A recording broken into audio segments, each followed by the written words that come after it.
از مرگ پدر جان عزیزم و فغانم، غربت زده و پاره دل و خسته روانم.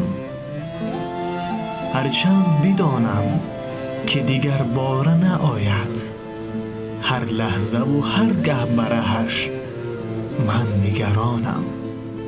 او تکیهگه و یاور و غمخوار به من بود، دردا که کنون بی کس و تنها به جهانم. 100 بار به من زنگ همی زد سحر و شام، گر بود خبردار که بر دیه روانم. من بر همه لطف و کرمش زارم و پزمان، آمد به لبانی منی ماتم زده جانم. امواج تبسم لبانش همه در یاد، این خاطر من تا به لبی گور رسانم.